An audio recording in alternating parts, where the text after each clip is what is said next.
শুরুতেই আমাদেরকে এই গল্পের ফিমেল লিড আর মেন লিড দুজনকে একসাথে দেখানো হয়, যেখানে তারা দুজনই অনেকটা বেশি তাড়াতাড়ি করে তাদের কোম্পানিতে যাওয়ার জন্য দৌড়াচ্ছিল।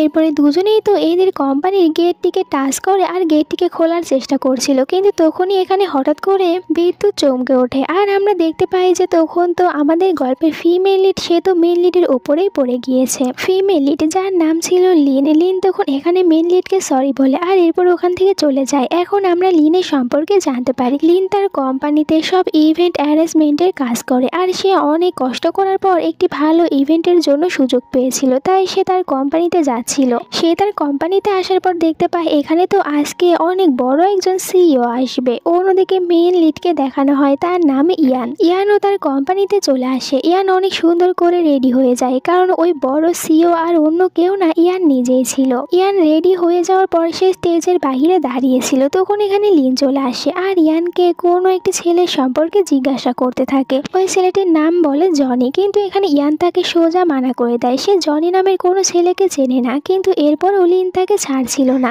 দুজনে তখন হাতাহাতি করতে থাকে আর লিন তো ভুল করে তখন ইয়ানের ড্রেসটি খারাপ করে দেয় আর এরপরে সেখানে ভুলবশত তার লিপস্টিকের দাগটি ইয়ানের ঘাড়ে লাগিয়ে দেয়, যেটা এখানে লিন আর ইয়ান তারা দুজনের ভিতরে কেউই বুঝতে পারেনি। ইয়ান তো লিনের ওপরে রেগে যায়, এই জন্য গার্ডদেরকে দিয়ে লিনকে কোম্পানি থেকে বের করে দেয়। এরপরে নিজের ড্রেসটি চেঞ্জ করে আবারও স্টেজে চলে আসে আর ভালোভাবে স্পিচ দিচ্ছিল, কিন্তু তখন এখানে মিডিয়ার সবাই তো ইয়ানের গলায় লিপস্টিকের দাগ দেখতে পায়। এই জন্য তখন তারা ওটারই ছবি বারবার তুলতে থাকে, যার কারণে ইয়ানের এই ইভেন্টটি একদম নষ্ট হয়ে যায়। অন্যদিকে লিন ওখান থেকে অন্য আরেকটি জায়গায় চলে আসে। সে এখানে জনিকে দেখতে পায় আর জনিকে দেখে অবাক হয়ে যায়। আসলে জনি তো ছিল তার কোম্পানির একজন প্রতিদ্বন্দ্বী। জনি এখানে লিনকে চিনতে পারে না। লিন তখন ভিতরে যেতে নিচ্ছিল, কিন্তু এখানে ভিতরে যাওয়ার আগে একটি ফর্মে সাইন করতে হবে। লিনের কাছে এই সব কিছু অনেক বেশি আজব লাগে আর সে যখন ওই ফর্মে সাইন করতে যাচ্ছিল তখন সে তো এই সালটি দেখে অনেক অবাক হয়ে যায়, যেখানে কিনা 2010 সাল ছিল, যেখানে লিন তো ছিল 2020 সালে। সে 10 সাল পিছনে চলে এসেছে, তাই তার কাছে এখন সবকিছু আজব লাগছিল আর বুঝতেও পারছিল না এই সবকিছু তার সাথে কি হচ্ছে। এরপরে সে তো তার 10 বছর আগের ওই বাড়িটিতে চলে আসে আর এখানে সবকিছু দেখতে থাকে। তখনই তার ফোনে হঠাৎ করে একটি মেসেজ আসে, যেখানে লেখা ছিল তুমি যদি এখান থেকে ফিরে যেতে চাও তাহলে তোমাকে ইয়াংকে তার কোম্পানির প্রেসিডেন্ট বানাতে সাহায্য করতে হবে, আর তুমি যদি এমনটি করতে না পারো তাহলে তুমি একদম পুরো জীবনের জন্য গায়েব হয়ে যাবে। তখনই বাড়িতে এখনকার লিন মানে 2010 সালে লিন চলে আসে, কিন্তু 2010 সালে লিনের নাম ছিল জুন এখানে নিজের সামনে নিজেকেই দেখে অজ্ঞান হয়ে যায়। এই কারণে লিন তখন ওখানে আর দেরি না করে ওখান থেকে কোম্পানিতে চলে আসে। আর এদিকে আমরা ইয়ানের বাবাকে দেখতে পাই, তিনি তো ইয়ানের জন্য অ্যাসিস্ট্যান্ট রাখার জন্য ইন্টারভিউ দিয়েছিল আর এখানে তখন এই ইন্টারভিউ তো লিনও এসেছিল। লিনের অনেক বেশি দক্ষতা থাকার কারণে ইয়ানের অ্যাসিস্ট্যান্ট লিনকেই বানানো হয়, কিন্তু লিন ইয়ানকে দেখে রেগে যায়। এই জন্য লিনকে একটু সাইডে নিয়ে গিয়ে তাকে অনেকগুলো কথা শোনায়। লিনকে এটাও বলে যে আমি কিছুতেই তোমাকে এই কোম্পানিতে জব করতে দেব না, তোমাকে এই জবটি অবশ্যই ছাড়তে হবে। আর এই কোম্পানি থেকে লিনকে যে থাকার জন্য একটি বাড়ি দেওয়া হয়েছিল এটা তো ইয়ান তার কাছ থেকে কেড়ে নেয়। লিনে তো অনেক আপসেট হয়ে যায়, কারণ তার কাছে না ছিল টাকা আর না ছিল থাকার মতন কোনো জায়গা। এই জন্য সে রাতে রাস্তা দিয়ে একা একা হাঁটছিল। তখন ইয়ান তাকে এরকম ভাবে হাঁটতে দেখে, এই জন্য তার কাছে চলে আসে আর এরপরে এসে লিনকে তার নিজের বাড়িতেই নিয়ে আসে আর তাকে এখানেই থাকতে বলে। লিনও এতে রাজি হয়ে যায় শুধুমাত্র এক রাতের জন্য। পরদিন সকালে লিন আর ইয়ান তারা দুজনে একসাথে কোম্পানিতে চলে আসে। ইয়ান কোম্পানিতে আসার পর তার সেক্রেটারির কাছ থেকে জানতে পারে যে কোম্পানিতে একটি গোলমাল হয়ে গিয়েছে, একসাথে দুটি বুকিং নেওয়া হয়েছে আর এই কারণে এখন ঝামেলা হচ্ছে। ইয়ানের বাবা তখন এই সব কিছুতে অনেক বেশি চিন্তিত হয়ে পড়ে। তখন লিন এদেরকে বলতে থাকে যে আপনারা কোনো চিন্তা করবেন না, ইয়ান এইসব কিছু অনেক ভালোভাবে হ্যান্ডেল করে নেবে, সে নিজে ইয়ানকে এইসব কিছু করতে সাহায্য করবে। অন্যদিকে আমরা তখন জুনকে দেখতে পাই আর জুন তো এখানে তার বয়ফ্রেন্ডের সাথে দেখা করতে এসেছিল, যার নাম ছিল চ্যানও কিন্তু ইয়ানের কোম্পানিতেই জব করত। এখান থেকে আমরা জানতে পারি যে চ্যানের সাথে যখন জুনের ব্রেকআপ হবে এরপরেই কিন্তু জুন তার নাম চেঞ্জ করে লিন রেখেছিল। পরের সিনে কোম্পানির সিন দেখানো হয়, যেখানে লিন তো ইয়ানকে অনেক বেশি সাহায্য করে আর সে এই সব কিছুর আয়োজন করে দেয়। এই সব কিছু ভালোভাবেই হচ্ছিল। লিন তো যেখান থেকে এসেছে সে তো ওখানে এই সব কিছুরই কাজ করে, তাই সেই সব কিছু ভালোভাবে হ্যান্ডেল করতে পারে। এই জন্য ইয়ান তখন এখানে লিনের ওপরে একটু একটু ইমপ্রেস হতে শুরু করে। আর তোমরা যারা এই পর্যন্ত গল্পটি দেখে এসেছো তারা অবশ্যই ভিডিওতে ভিডিওতে একটি লাইক দিও আর সাথে আমার চ্যানেলে নতুন হয়ে থাকলে সাবস্ক্রাইব করে নাও এরকম আরও সব ইন্টারেস্টিং ড্রামাগুলো দেখার জন্য। আর এই হিরোকে তোমাদের কাছে কেমন লাগে ওটাও কমেন্ট করে জানিয়ে দিও। যাই হোক, সবকিছু ভালোভাবে হয়ে যাওয়ার কারণে খুশিতে এখানে তারা দুজনে ড্রিঙ্ক করে। আর লিন তো একটু বেশি ড্রিঙ্ক করেছিল, তাই সে ওখানেই ঘুমিয়ে পড়ে। ইয়ান নিজের কোটটি খুলে লিনের গায়ে পরিয়ে দেয় আর এরপর লিনকে সাথে করে নিজের বাড়িতে নিয়ে আসে। পরের দিন সকালে যখন লিনের ঘুম ভেঙে যায় আর সে তার চোখের সামনে এভাবে ইয়ানকে দেখতে পায়, তখন সে অনেকটা বেশি জোরে চিৎকার করে ওঠে। তো ইয়ান তাকে বলে যে কাল রাত্রে তুমি আমার হাতটি কিছুতেই ছাড়তে চাচ্ছিলে না, তাই আমাকে এরকমটি করতে হয়েছে। এইসব শুনে লিন তখন লজ্জা পেয়ে যায়। এরপরে ইয়ান তো লিনের সামনে অনেকগুলো শর্ত রেখে দেয় আর তাকে নিজের বাড়িতে থাকার জন্য অনুমতি দেয়। আসলে এখন কোম্পানিতে আর কোনো বাড়ি খালি ছিল না, তাই সে আর লিনকে কোনো বাড়ি দিতে পারে না, তাই নিজের বাড়িতে থাকার অনুমতি দেয়। আর এতে তখন লিনও রাজি হয়ে যায়। এরপরে দুজনে আবার একসাথে কোম্পানিতে আসছিল, কিন্তু কারের ভিতরে তো এরা দুজনে একে অপরের সাথে প্রচুর পরিমাণে ঝগড়া করে। তাই ইয়ান তখন লিনকে বলে যে নিজের পায়ে হেঁটে কোম্পানিতে যাও, আর লিনও তখন এখান থেকে চলে যায়। লিন যখন বাহিরে হাঁটছিল তখন সে বাহিরে জুনকে দেখতে পায়। আর জুনকে দেখার পর লিন তখন মনে মনে বলতে থাকে যে আর বেশি দিন দেরি নেই, খুব তাড়াতাড়ি ওই দিনটি আসতে চলেছে যে দিন কিনা জুন তার জবটি হারিয়ে ফেলবে। এমনকি তার গ্র্যান্ড মাও তো অনেকটা বেশি অসুস্থ হয়ে যাওয়ার কারণে সে কোমায় চলে যাবে। যাই হোক, এরপরে লিন আবারও কোম্পানিতে চলে আসে। কোম্পানিতে ইয়ান তো লিনকে দিয়ে অনেকটা বেশি খাটাখাটনি করা ছিল আর সে ইচ্ছা করে লিনকে অনেক বেশি বিরক্ত করতে থাকে। ইয়ানের বাবা তো ইয়ানের এরকম কারবার দেখে ইয়ানের ওপরেই বিরক্ত হয়ে যায়, তাই লিনকে বলে দেয় লিন যেন সবসময় ইয়ানকে চোখে চোখে রাখে। লিনও এমনটি করতে শুরু করে, তাই বেচারা ইয়ানকেই এখন লিনের কাছ থেকে লুকিয়ে লুকিয়ে থাকতে হচ্ছিল। এরপরে কোম্পানিতে সবাই একসাথে মিটিং করছিল। এখানে আমরা আরো একজন লোককে দেখতে পাই, এর নাম ছিল শ্যান। শ্যান ইয়ানের বাবার সাথে কাজ করত, তারা শেয়ার হোল্ডার ছিল, কিন্তু এই শ্যান ইয়ানকে একদমই সহ্য করতে পারে না। এরপরে আরেকটি নতুন মেয়েকে দেখানো হয়, এ হচ্ছে ইয়ানের ছোটবেলার ফ্রেন্ড, তার নাম জিয়া। আর জিয়াকে ইয়ানের বাবা এই কোম্পানিতে ম্যানেজমেন্ট ইয়াগুলো দেখাশোনা করার জন্য নিয়ে এসেছে, কারণ সে ছিল তার বন্ধুর মেয়ে, এই কারণে এখানে জব দিয়েছে। এদিকে ইয়ান আর লিন এরা দুজনের ভিতরে যে ঝগড়া করেছিল এই সবকিছু মিটমাট করে নেয়। বাট এদের দুজনকে একসাথে দেখে জিয়ার একদমই ভালো লাগে না, সে ইয়ানকে লাইক করতো। এরপর আমরা লিনকে দেখতে পাই, তার যখন কাজ শেষ হয়ে যায় তখন বাহিরে এসেছিল, তখন তার একটি কারের সাথে ছোটখাটো অ্যাক্সিডেন্ট হয়ে যায়। এই কারের ভিতর থেকে চ্যান বের হয়ে আসে। চ্যান তো এখানে লিনকে দেখার পরে সে তাকে জুন ভেবে নেয়, কিন্তু তখন চ্যানের কাছে জুন ফোন করে, তাই চ্যানকে এখান থেকে চলে যেতে হয়। দূর থেকে এই সবকিছু ইয়ান দেখেছিল। ইয়ান লিনের কাছে চলে আসে, এরপরে লিনকে সে সাহায্য করে, নিজের কারে করে নিজের বাড়িতে নিয়ে আসে। দেন নিজে তো এখানে লিনের পায়ে ঔষধ লাগিয়ে দিয়েছিল। ইয়ান এখানে লিনকে প্রথম তার মায়ের কথা বলে যে সে এইসব ঔষধগুলো বানানো তার মায়ের কাছ থেকেই শিখেছে, কিন্তু তার মা এখন আর বেঁচে নেই, তিনি মারা গিয়েছে। এরপরে রাতের সিন দেখানো হয় যেখানে ইয়ানের কিছুতে ঘুম ধরছিল না, এই কারণে সে বাহিরে চলে আসে লিনকে দেখার জন্য। দেখতে পায় লিন তো সোফায় আরাম করে ঘুমিয়ে আছে। সে তখন ওখানে লিনের একটি চিঠি দেখতে পায় যেখানে কিনা লিন ইয়ানের নামে অনেক সব গালি লিখে রেখেছিল আর তাকে এখানে অনেকটা বেশি রুড়ো বলেছিল। তো এইসব কিছু দেখার পর ইয়ান তখন লিনের ওপরে অনেক রেগে যায়, তার মাথা যেন এখন আর সে শান্তই রাখতে পারছিল না, তার অনেক বেশি রাগ হতে থাকে লিনের ওপরে। পরের দিন থেকেই ইয়ান ইগনোর করতে শুরু করে লিনকে, আর লিন তো বুঝতে পারছিল না ইয়ান তাকে কেন ইগনোর করছে। এরপরে লিন চলে আসে কোম্পানিতে, তখনই হঠাৎ করে লিনের মনে পড়ে যায় আজকে তার গ্র্যান্ড মার অ্যাক্সিডেন্ট হবে। এই জন্য লিন বের হয়ে পড়ে তার গ্র্যান্ড মাকে বাঁচানোর জন্য, কিন্তু সে এমনটি করতে পারে না, অলরেডি তার গ্র্যান্ড মার অ্যাক্সিডেন্ট হয়ে গিয়েছিল। আর সে যখন হসপিটালে আসে তখন দেখতে পায় ভিতরে তো জুন অনেক বেশি কান্না করছিল, আর জুনকে এভাবে কান্না করতে দেখে লিন তখন বাহিরে নিজেও অনেক বেশি কান্না করে। এদিকে কোম্পানিতে ইয়ানের বাবা তখন ইয়ানকে জিয়ার সাথে গিয়ে একটি হোটেল দেখাশোনা করতে বলে, কিন্তু ইয়ান এটা করতে চাচ্ছিল না, সে চায় না ওই হোটেলটি দেখাশোনা করতে, কিন্তু তার বাবা এরপরও তাকে অনেক বেশি জোর করে ওই হোটেলটি দেখাশোনা করার জন্য।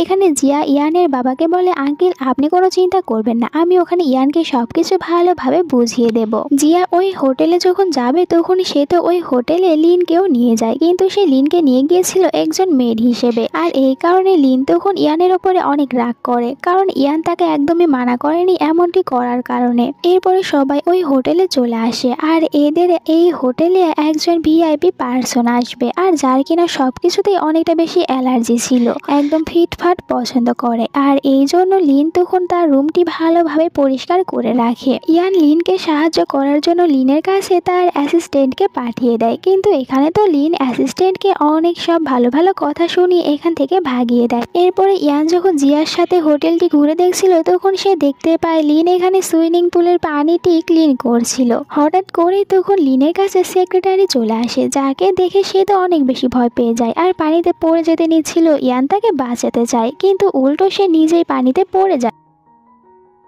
সেক্রেটারি ইয়ানকে একটি রুমে নিয়ে আসে। ইয়ান যে রুমে এসেছিল এই রুমটি ছিল ওই ভিআইপি পার্সনের জন্য। একটু পরে এখানে লিন আসে এটাই দেখার জন্য যে রুমে সবকিছু পারফেক্ট আছে কিনা। তখনই সে এখানে হঠাৎ করে ইয়ানকে দেখতে পায়, আর অনেকজনে চেঁচিয়ে ওঠে। ইয়ান তো তাকে এখানে দেখে অনেক রেগে যায়, আর এরপরে দুজনে এখানে কথা বলে। এখানে ইয়ান তখন লিনকে তার ওই লেটারের কথাটি বলে। লিন তখন বলে, ওটা তো আমি অনেক আগে লিখেছিলাম, যখন আমি প্রথম তোমার অ্যাসিস্ট্যান্ট হিসেবে কাজ করছিলাম, তখন তো আমার কাছে তোমাকে একদমই ভালো লাগেনি, কিন্তু আমি পরে বুঝতে পেরেছি তুমি অনেক ভালো। আর নিজের প্রশংসা শোনার পরে কে না খুশি হয়ে যায়, এই জন্য ইয়ানও তখন লিনের উপরে খুশি হয়ে যায়। এরপরে লিন তো এটা জেনে অবাক হয়ে যায় তাদের হোটেলে যে ভিআইপি পার্সন আছে সে তো অনেকটা বেশি হ্যান্ডসাম আর ইয়াং। এটা জেনে তো ইয়ানের জেলাসি হতে থাকে, কারণ ওই ভিআইপি পার্সনের পার্সোনাল মেড হবে লিন। এই কারণে লিনকে তো এখন সবসময় ওই ছেলেটির সাথেই থাকতে হবে, আর এমনটিই হয়। লিনকে সবসময় এখন ওই ছেলেটির সাথেই থাকতে হয়, তার সব কাজ করতে হয়। লিনকে এত বেশি কাজ করতে দেখে ইয়ান লিনের জন্য খাবার পাঠিয়ে দেয়, আর এই খাবারটি খাওয়ার পর তখন লিনের হঠাৎ করে শরীর খারাপ হতে শুরু করে, যেটা আবার ইয়ান দেখতে পায়। অন্যদিকে আমরা ওই ভিআইপি পার্সনকে দেখতে পাই, যারও কিনা এই হোটেলের খাবার খাওয়ার পর হঠাৎ করে শরীর খারাপ হয়ে গিয়েছে। এদিকে ইয়ান তো লিনকে হসপিটালে নিয়ে আসে। একটু পরে লিনের যখন জ্ঞান ফিরে আসে, তখন সে বলতে থাকে যে ওই খাবারের ভিতরে বিড়ালের লোম ছিল। লিন ইয়ানকে বলে, আমার বিড়ালে অ্যালার্জি রয়েছে, আর আমার এটা মনে হচ্ছে ওই ভিআইপি পার্সনেরও বিড়ালে অ্যালার্জি রয়েছে, আর এইসব কিছু কেউ হয়তো বা ইচ্ছা করে করেছে আমাদের এই হোটেলের রিপুটেশন খারাপ করার জন্য, যাতে করে ওই ভিআইপি পার্সন এখন রেগে গিয়ে আমাদের হোটেলের ওপরে কেস করে দেয়। জেনে বুঝে কেউ খাবারের ভিতরে এরকম কিছু মিশিয়ে দিয়েছে, আর এখন তো এরা এদের হোটেলকে বাঁচানোর চেষ্টা করবে। পরেই তো আমরা জানতে পারি এই সব কিছু আসলে চ্যান করেছিল, তা আবার শ্যানের কথা মতন। শ্যান তো চায় না যে ইয়ান এই কোম্পানির প্রেসিডেন্ট হয়ে যাক, তাই ইয়ানকে সরানোর জন্য এই সব কিছু প্ল্যান করেছে, যাতে করে এখন ওই ভিআইপি পার্সন এদের ওপর রেগে যায় আর ইয়ানকে কখনোই প্রেসিডেন্ট না বানাতে দেয়। কিন্তু ইয়ান এখানে সবাইকে বলে তাকে বিশ্বাস করার জন্য, সে এই সব কিছু হ্যান্ডেল করে নেবে। এরপরে ইয়ান আর লিন তারা দুজনে আসে ওই ভিআইপি পার্সনের কাছে, আর তাকে রিকোয়েস্ট করতে থাকে যাতে করে সে এই হোটেলের উপরে কেস না করে। আর অনেকবার রিকোয়েস্ট করার কারণে এখানে এই ভিআইপি পার্সন তখন মেনে যায় আর কোনো কেস করে না। ইয়ানের বাবা এতে ইয়ানের উপরে অনেক বেশি খুশি হয়ে যায়। তিনি তো খুশি হয়ে তখন ইয়ানকে আরও একটি হোটেলের প্রজেক্ট দিয়ে দেয়, আর ইয়ানকে ওটা সামলাতে বলে।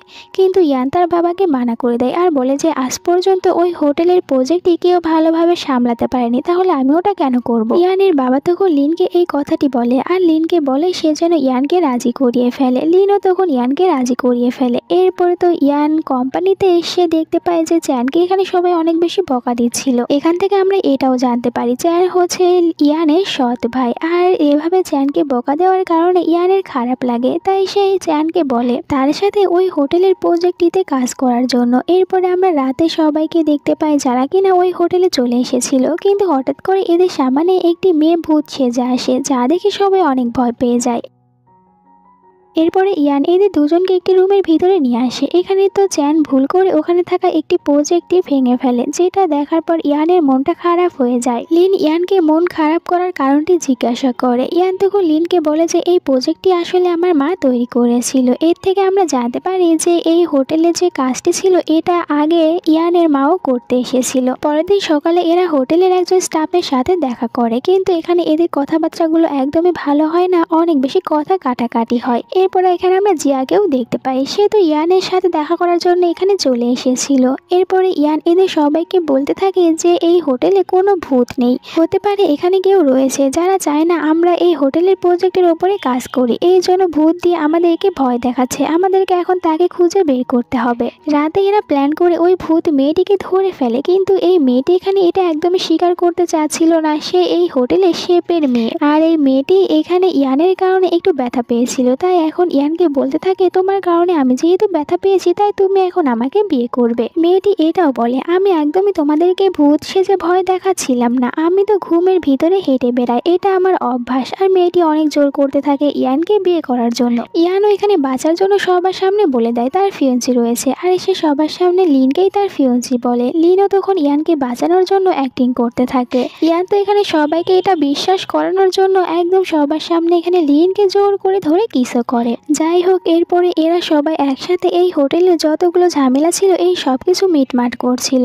এখানে ইয়ান তো তার হোটেলের ওই শেফের মেয়েকে পড়াশোনা করার জন্য বিদেশে যেতে বলে, আর যত টাকা লাগবে সব টাকা ইয়ান দেবে। এভাবে কিছুদিন পার হয়ে যায় আর এদের সব সমস্যাগুলো সমাধান প্রায় হয়ে গিয়েছিল। এই খুশিতে সবাই একসাথে পার্টি করে। লিন এখানে প্রথমবারের মতন আবারও অনেক বেশি ড্রিঙ্ক করে নেয়, তাই সে ড্রাঙ্ক হয়ে যায়। ইয়ান তাকে নিয়ে এখান থেকে চলে যায়। তখন লিন এখানে ইয়ানকে ওই রুমের ভিতরে নিয়ে আসে যেখানে ইয়ানের মায়ের ওই মডেল প্রজেক্টটি রয়েছিল, যেটা এখন লিন ইয়ানকে দেখায়। লিন তো এটা আবারও একদম আগের মতন ঠিক করে দিয়েছিল, যা দেখে ইয়ানের অনেক বেশি ভালো লাগে। আর সে তো এখানে লিনকে তার একেবারের জন্য অ্যাসিস্ট্যান্ট হওয়ার জন্য একটি লেটার দেয়। লিন এতে মানা করে দেয়। আর লিন যেহেতু এখানে ড্রাঙ্ক ছিল তাই সে এখানে ড্রাঙ্ক থাকায় অবস্থায় ইয়ানকে বলে দেয় সে আসলে ফিউচার থেকে এখানে চলে এসেছে। লিনের এইসব কথাগুলো ইয়ানের কাছে অনেক বেশি আজব লাগে, তাই সে বিশ্বাস করে না। পরের দিন সকালের সিন দেখানো হয় যেখানে কিনা এরা সবাই এখান থেকে চলে যায়।